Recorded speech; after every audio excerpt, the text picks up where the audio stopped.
Hello everyone, तो एक बार फिर से स्वागत है आपका चैनल राइट में। तो आज की वीडियो में हम एक गैलरी एप्लीकेशन बनाने वाले हैं।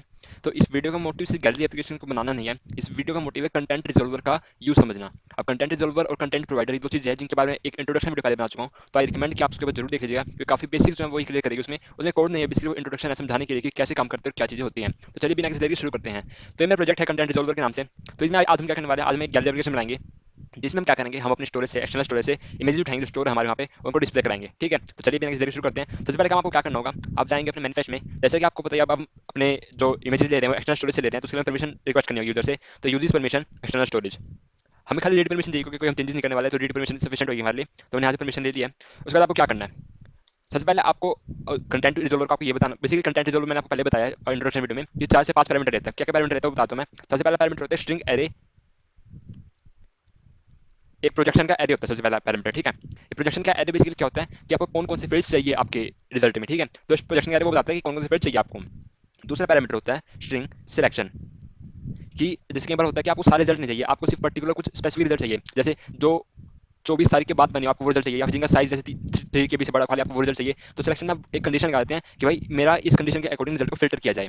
स्ट्रिंग सिलेक्शन आर्ग्स, ये हमारा तीसरा पैरामीटर होता है। ये बेसिकली एक एरे होता है। कई बार क्या होता है कि सिलेक्शन में जैसे आपने साइज पास किया कि साइज इज ग्रेटर देन, अब आप उस ग्रेटर देन की वैल्यू साथ के साथ पास नहीं करना चाहते, आप उसकी वैल्यू बाद में पास करना चाहते हैं, तो आप वो सिलेक्शन आर्गुमेंट से जरिए कर सकते हैं, वो वैल्यू आप सिलेक्शन आर्गुमेंट से पास कर सकते हैं। ठीक है, चौथा पैरामीटर होता है string order by. Order by क्या चीज़ है कि आप अपने जो रिजल्ट दिखाना चाहते हैं उसको किस ऑर्डर में दिखाना चाहते हैं। आप उसको साइज के ऑर्डर में दिखाना चाहते हैं, आप डेट के ऑर्डर में दिखाना चाहते हैं, आप किस ऑर्डर में दिखाना चाहते हैं, वो आपका ऑर्डर बाय क्लोज सेट करेगा, डिसाइड करेगा बेसिकली। ठीक है, और इन सबसे मेन पैरामीटर होता है, सबसे पहला पैरामीटर वो होता है यूआरआई। यूआरआई किस चीज़ की यूआरआई, यूआरआई बेसिकली ये है कंटेंट यूआरआई। इसको कंटेंट यूआरआई कर लेते हैं इसका नेम। अब कंटेंट यूआरआई से मेरा क्या मतलब है, अब हमें कैसे पता कि हमें कहाँ से डाटा उठाना है, वो आपको इसको बताना होगा कंटेंट सर्वर को कि मेरा जो डाटा पड़ा है वो कहाँ पड़ा है। आप उसको बताएंगे जब भी हम वहाँ से डाटा पिक कर पाएगा। तो चलिए देखते हैं कंटेंट यूआरआई हमारे केस में क्या होने वाली है। तो इसके लिए आपको क्या करना होगा, आपको करना होगा मीडिया स्टोर डॉट इमेजेस, क्योंकि हमारे पास इमेजेस हैं, हमें इमेजेस एक्सेस करने में डॉट मीडिया, डॉट मीडिया करेंगे आप, उसका करेंगे डॉट एक्सटर्नल कंटेंट यूआरआई। ठीक है, तो ये आपकी यूआरआई बेसिकली आप कह सकते हैं लोकेशन है जहां से आप अपने डेटा को, अपनी इमेजेस को उठा रहे हैं। ठीक है, media store dot images dot media dot external content URI, तो ये आपकी होगी यूआरआई। इसके बाद आपको कुछ नहीं करना है, आपको एक कर्सर का ऑब्जेक्ट बनाना है। अब कर्सर का ऑब्जेक्ट क्यों, क्योंकि जब आप कंटेंट रिजॉल्वर से क्वेरी करते हैं तो आपको एक कर्सर रिटर्न करता है। तो आपको क्या करना है, गेट कंटेंट रिजॉल्वर। ये चीज़ सारी आपको जो मैं बता रहा हूँ आपको और आसान लगेगी अगर आपने पिछली वीडियो देखी है, क्योंकि उसके बारे में मैंने बताया है, उसके बारे में सब कुछ। ठीक है, तो क्या करना है, cursor cursor equal to get content resolver dot, अब आपको क्या करना है, अब आपको कॉल करना है डॉट क्वेरी फंक्शन। ठीक है, तो आप क्वेरी फंक्शन से पहले पैरामीटर आप देख सकते हैं, हमें सारे पैरामीटर दिखा रहा है, URI projection selection selection argument और सॉर्ट ऑर्डर। तो सबसे पहले पैरामीटर पास करते हैं जो कि हमारा कंटेंट यूआरआई है, तो मैंने उसके पास करी। उसके बाद मैंने पास किया प्रोजेक्शन का एरे, उसके बाद मैंने पास किया सिलेक्शन क्लोज अपना, फिर मैंने पास किया सिलेक्शन आर्गुमेंट्स, और फिर मैंने पास किया अपना ऑर्डर बाय क्लोज। ठीक है, तो ये हमारे सारे पैरामीटर हो चुके हैं। अभी मैंने कोई इनिशियलाइज नहीं किया, इनिशियलाइज करता हूँ तो सिलेक्शन को नल करता हूँ, फिलहाल के लिए नल कर रहे हैं, यूजर इसको समझाऊंगा थोड़ी देर में। पर फिलहाल के इसको नल रखते हैं, इसको नल रखते हैं, ऑर्डर बाय को भी नल रखते हैं। लेकिन प्रोजेक्शन को नल नहीं रख सकते, क्योंकि अगर हमने प्रोजेक्शन नल रख दिया तो रिजल्ट में कुछ आउटपुट आएगा ही नहीं। तो इसमें हमें क्या करना है, तो इसका बताता हूँ आपको। तो स्ट्रिंग का एरे बनाएंगे, वैल्यू सेट करेंगे। अब हमें क्या क्या चाहिए वो हम यहाँ पर डिसाइड करेंगे। सबसे पहले चीज़ हमें चाहिए आईडी, हर डेटा आइटम की एक आईडी होगी जिसके जरिए आप उसको एक्सेस कर पाएंगे। तो उस आईडी को हम यहाँ से लेंगे, कैसे लेंगे, media store dot images dot media dot ID, ये आईडी वाला आपको कॉलम दिखेगा, इसको आप ले लेंगे। तो पहली चीज़ हमने ये ले ली। उसके बाद हमें क्या लेना है, हम अपनी इमेज का साइज चाहिए, तो उसके लिए क्या आप करेंगे, डॉट साइज कर देंगे। ठीक है, उसके बाद हमें चाहिए उसकी डेट कि किस दिन उसको मॉडिफाई किया लास्ट बार। ठीक है, तो उसके लिए क्या करेंगे, media store dot images dot media dot date modified. इसके साथ साथ देखिए बहुत सारे पैरामीटर सारे की हमें जरूरत नहीं है, पर इनकेस आपको अगर जरूरत है तो आप एक्सेस कर सकते हैं। कैसे, जैसे मैं आपको दिखाता हूँ क्या क्या चीज़ें हैं। डॉट आप देखें, डेट मॉडिफाइड है, आईडी है, अकाउंट है, एल्बम है, एल्बम आर्टिस्ट है, ऑथर है, बिटरेट है, बकेट आईडी है। बकेट क्या होता है बेसिकली, जैसे आपने कहीं देखा होगा ना, आपकी जो गैलरी एप्लीकेशन होती है फोन की, उसमें काफी बकेट्स होते हैं, जैसे व्हाट्सएप की इमेजेस, कैमरा की इमेजेस, स्क्रीनशॉट वाली इमेजेस, तो वो बकेट होती है बेसिकली। जैसे स्क्रीनशॉट एक बकेट होगी, आपकी कैमरा वाली इमेजेस एक बकेट होगी, व्हाट्सएप वाली इमेजेस एक बकेट होगी, तो बकेट में डिस्ट्रीब्यूट होती है इमेजेस। तो आपको अगर बकेट चाहिए तो बकेट की आईडी ले सकते हैं, बकेट नेम ले सकते हैं। ऐसे इमेज का नेम, इमेज का साइज, इमेज की डेट, सब कुछ आपके पास यहाँ से मिल जाएगा। Date edit, date expire, date taken, default, sort order, description, तो काफी चीजें हैं जो आप यहाँ से ले सकते हैं। ठीक है, मतलब जो भी बेसिकली अवेलेबल होगा वो आप यहाँ से ले सकते हैं। ठीक है, तो फिलहाल के हम तीन चीजें रखते हैं, आईडी, साइज और डेट मॉडिफाइड। ठीक है, अब इसका हमें अपना कर्सर ऑब्जेक्ट मिल चुका है। कर्सर ऑब्जेक्ट समझ लीजिए आप, जैसे एक टेबल है ना, तो उसकी जो पहली आइटम होगी उसको पॉइंट कर रहा होगा। अब धीरे धीरे आप जाते रहेंगे, सारी आइटम लेते रहेंगे। अब आपको क्या करना है, सबसे पहले कर्सर को जीरो पोजीशन पे लाएंगे, तो cursor dot move to position zero, क्योंकि इनिशियली क्या होता है कि हमारे -1 पोजीशन पे होता है, तो आप जीरो पोजीशन पे ले आएंगे। ठीक है, तो जीरो पोजीशन पे आने के बाद हम अपना डाटा रिट्रीव करेंगे, लेकिन उससे पहले भी हम एक चीज टेस्ट करेंगे कि कर्सर नल तो नहीं है। तो सबसे पहले हमें यहाँ चेक करना होगा, वरना अगर कर्सर नल हुआ और हमने cursor dot move to position zero कर दिया तो हमारी एप्लीकेशन ब्रेक हो जाएगी, बेसिकली क्रैश हो जाएगी, क्योंकि कर्सर में तो नल है तो मूव कैसे कर सकते हैं उसको। ठीक है, तो हमने यहाँ पे इफ लगाया कि अगर कर्सर नल नहीं है तो ही हम ये करेंगे। ठीक है, तो cursor dot move to position मैंने जीरो किया। अब हमें क्या करना है, while cursor dot is last, या फिर आप एक काम करें, इसको फिलहाल रिट्रीव करें, वाइल ट्रू। यहाँ पे आपको क्या करना है, यहाँ पे आपको अपना आइटम रिट्रीव करनी है। ठीक है, तो उसके लिए आप क्या करेंगे, सबसे पहले आपको चाहिए आईडी, जो आपने यहाँ पे दिखा हुआ, आपने आईडी लिया है तो उसको रिट्रीव करना है। तो क्या करेंगे, लॉन्ग आईडी इक्वल टू, आपको क्या करना है, कर्सर डॉट गेट लॉन्ग, ठीक है।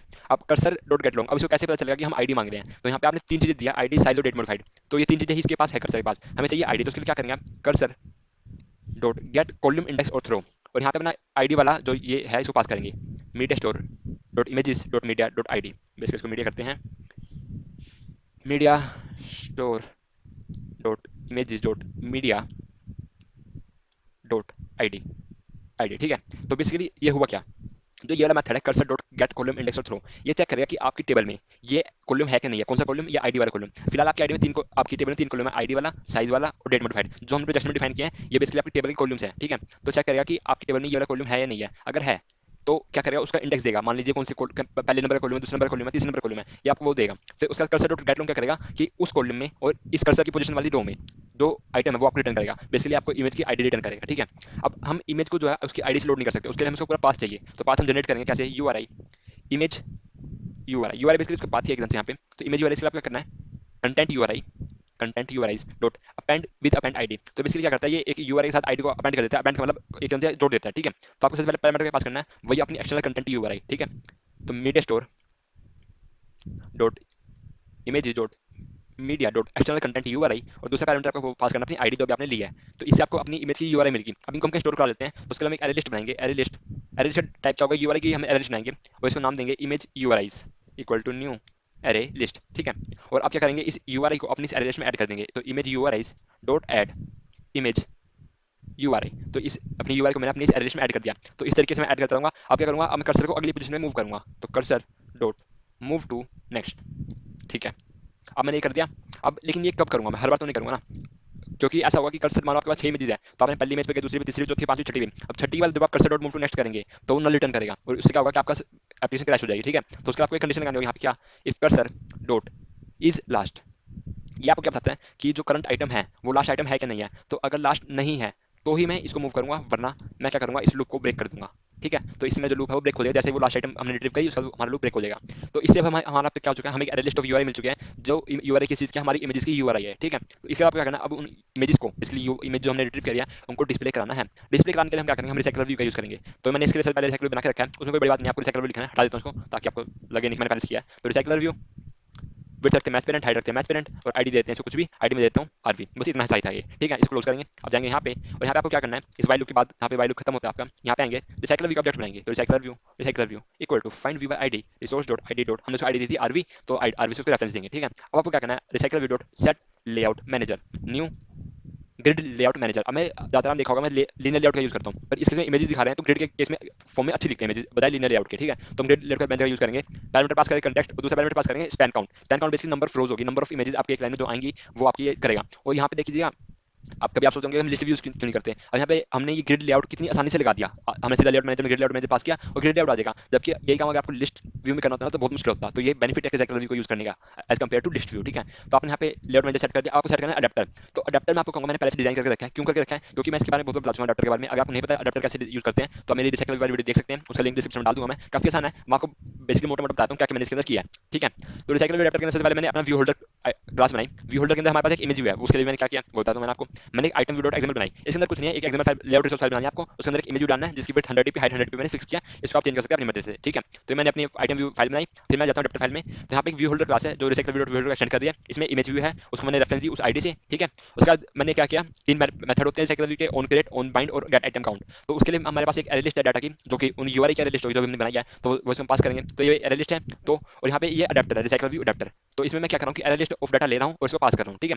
उसके बाद क्या है, हमारा आता है ऑन क्रिएट व्यू होल्डर। हमने अपना व्यू क्रिएट किया लेआउट इन्फिल्टर का यूज करके और अपना व्यू को पास कर दिया। ठीक है। फिर व्यू होल्डर है हमारा गेट आइटम काउंट में इस डेटा डॉट साइज करेंगे हम, जो इस एरे का साइज है। और ऑन बाइंड व्यू होल्डर जो मेन चीज है वो है, इसमें मैंने क्या किया, मैंने पिकासो लाइब्रेरी का यूज किया। Picasso library basically image load करने के यूज आती है। अगर आप यूआरएल से इमेज लोड करनी है तो उसके लिए आप पिकासो का यूज करते हैं। तो कैसे किया, Picasso dot gate dot load, फिर मैंने पोजीशन पास करी, कौन सी पोजीशन की मुझे आइटम चाहिए।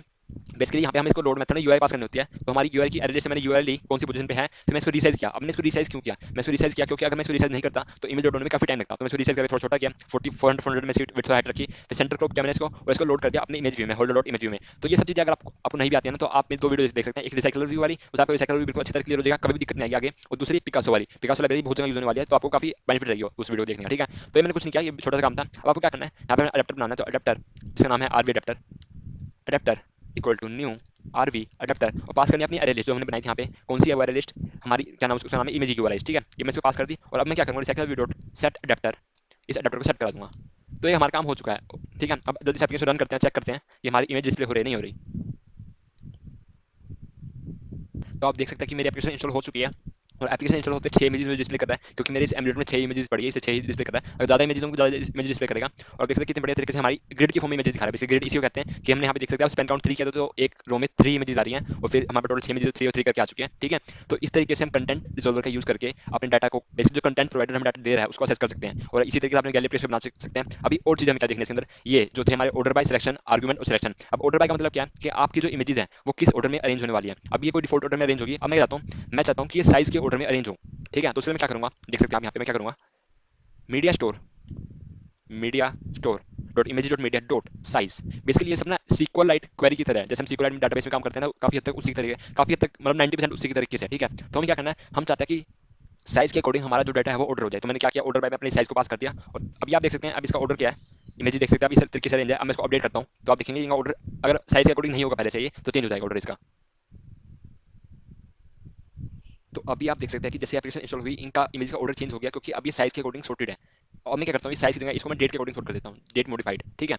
तो अब देखते हैं ऑर्डर कैसे चेंज होता है हमारे इस इमेज का।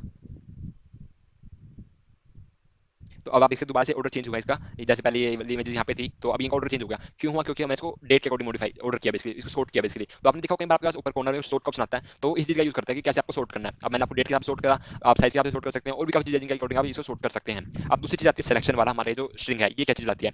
तो अब ये जैसे हमारी सारी इमेजेस जितने भी स्टोर है मेरे पास सारी दिखा रहा है, लेकिन अब मैं चाहता हूँ कि जिनका साइज 3 KB से बड़ा है खाली वो इमेजेस दिखाए। तो मैं क्या करूंगा, मैं सिलेक्शन का यूज करूंगा। कैसे करूंगा वो भी आपको दिखाता हूँ मैं। तो मैं क्या करूंगा, media store dot media images dot media dot size. Size हमें फिक्स करना है कितना हमें चाहिए, हम चाहते हैं 3 KB से बड़ा, ठीक है। तो अप्रोक्सीमेटली मैं लिख सकता हूँ is greater than equal to 3000, approximately 3000 होगा वो, ठीक है।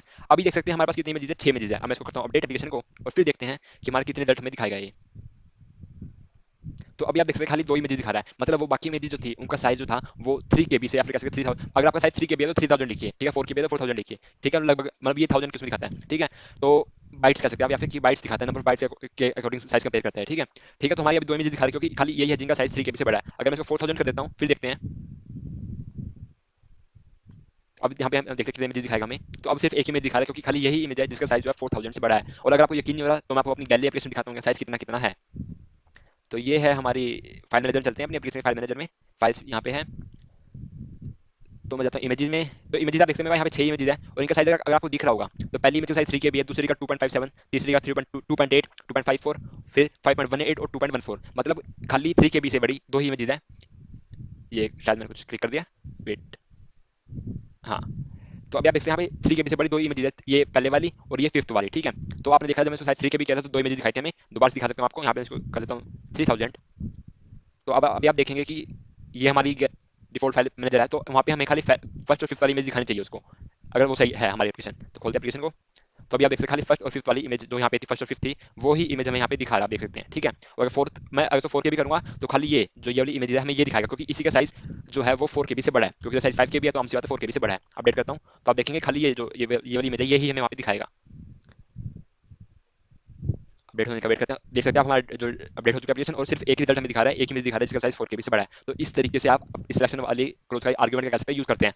अब इस सिलेक्शन आर्गुमेंट का हमें कैसे यूज करना है, तो मान लीजिए कि आप ये साइज अभी नहीं देना चाहते, आप चाहते हैं कि साइज को मैं बाद में दूंगा या फिर मैं इसको यूजर से लेके दूंगा। तो आपको क्या करना है, आपको यहाँ पे इसकी वैल्यू पास नहीं करनी, इसलिए आपको पास करना है एक क्वेश्चन मार्क, ठीक है। आपने क्वेश्चन मार्क पास कर दिया और उस क्वेश्चन मार्क की वैल्यू आप पास करेंगे कहाँ पे, इस सिलेक्शन आर्गुमेंट में, ठीक है। कैसे पास करेंगे वो दिखाता हूँ। अब जैसे मुझे करनी है 2 KB तो मैं पहली वैल्यू पास करूंगा 2000, ठीक है। तो इसमें 2000 वैल्यू पास हो जाएगी उसको, बेसिक न्यू स्ट्रिंग गलत लिखा मैंने, एरे बनाएंगे और पहली वैल्यू पास कर देंगे इसको 2000, ठीक है। तो इससे मेरी इमेज फिल्टर हो जाएगी दोबारा से 2000 से, साइज जिनका ग्रेटर है वही इमेज मुझे डिस्प्ले होगी और 2000 से ग्रेटर सबका है तो सारी सारी डिस्प्ले होनी चाहिए।